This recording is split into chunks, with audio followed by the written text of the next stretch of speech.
An Analysis of Sex Work, section. Pro-prostitution activism is liberal feminism. You correctly identify that pro-prostitution advocates are deemed liberal feminists, but then say that you are not liberals because your movement is based on a critique of capitalism. Such an assertion is deceptive. Liberalism is hegemonic in our society, and it is hard to escape the, quote, common sense that is liberal ideology.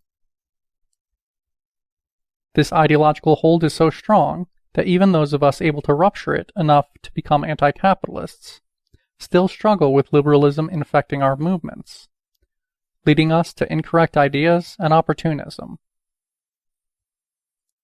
If an anti-capitalist movement necessarily was not liberal on the basis of it being anti-capitalist, then there would be no need for anti-revisionist movements. Capitalist restoration would have never happened in socialist nations, and activists wouldn't get co-opted.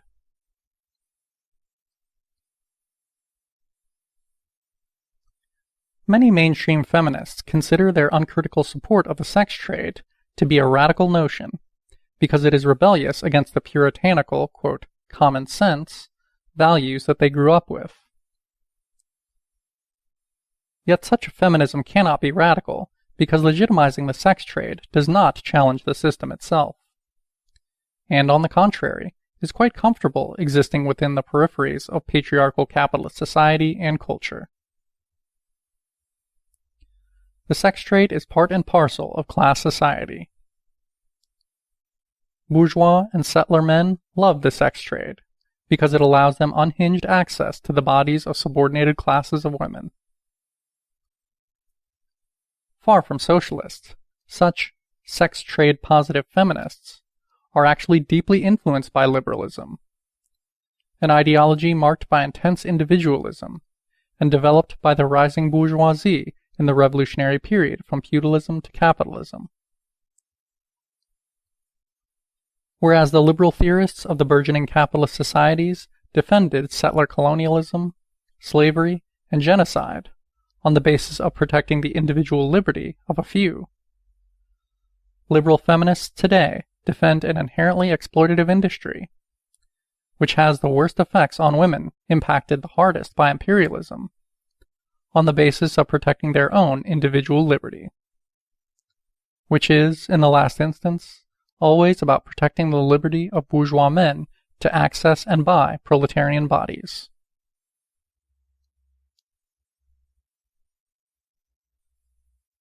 When you dismiss abolition as a direct descendant from second-wave feminism, you are intentionally ignoring third world, revolutionary, proletarian, and indigenous feminism.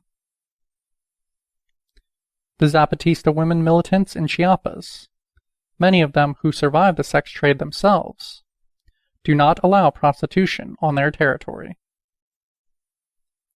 This is known as Rule Number 33 of revolutionary law, and exists not because of hypocritical bourgeois moralism, but because they abolished patriarchal and capitalist conditions that give rise to prostitution. To dismiss them is to view them, quote, under Western eyes, in the words of Chandra Mohanty, and as backwards because of their indigeneity.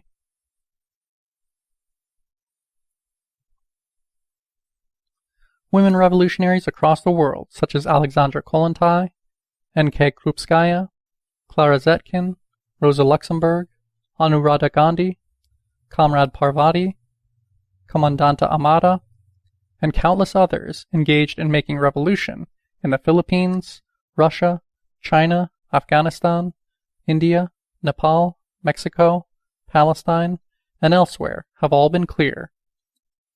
Prostitution is sexual exploitation and has no place in an emancipated socialist society.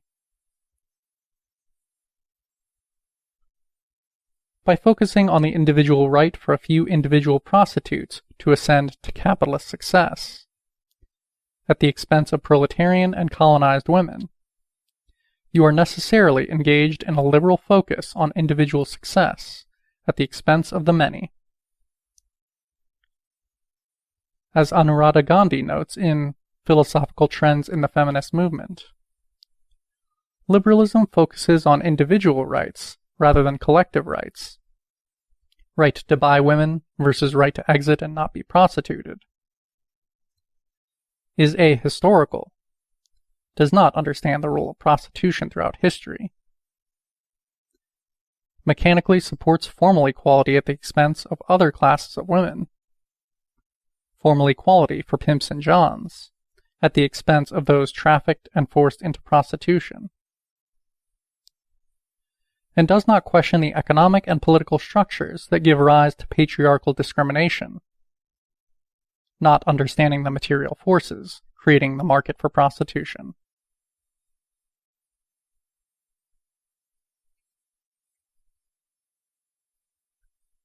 Because of pro-prostitution activism spearheaded by the most privileged, quote, sex workers, many of our sisters have been led into a false consciousness, mistaking attacks on the sex trade as attacks aimed at their own person. This is not uncommon. When I was organizing grocery workers, and we would reveal the unsafe practices of the company, a few workers got extremely defensive, thinking that by attacking the company, we were attacking them. Additionally, because women in the sex trade are so often attacked by all angles, it is understandable that they would feel abolitionist feminists are attacking them. This is not the case. We must fix this with feminist consciousness raising and building revolutionary socialist organizations.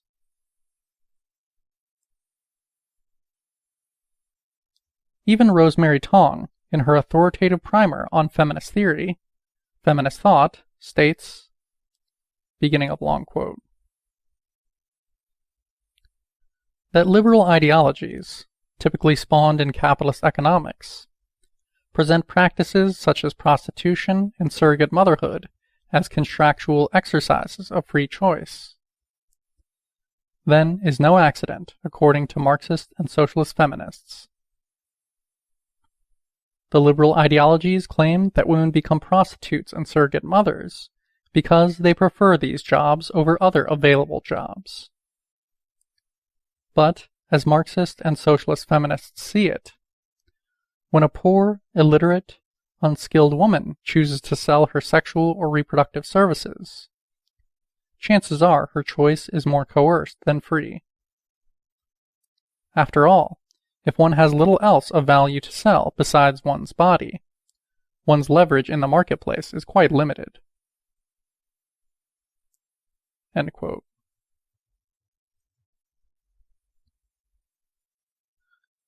Some few women in the sex trade might come forward against abolition.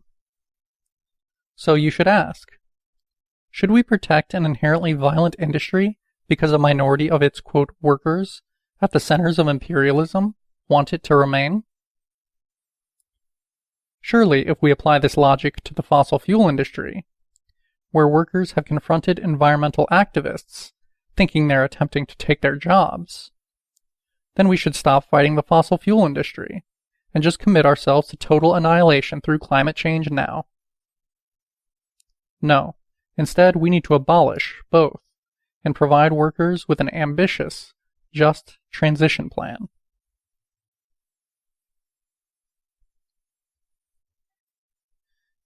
In many ways, the rise of pro-prostitution, quote, feminism coincides perfectly with neoliberalization.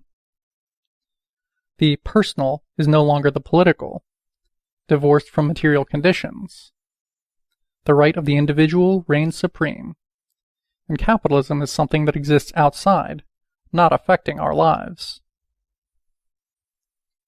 Thus, an incorrect understanding of prostitution leads us to draw incorrect conclusions about how to handle prostitution as feminists and socialists.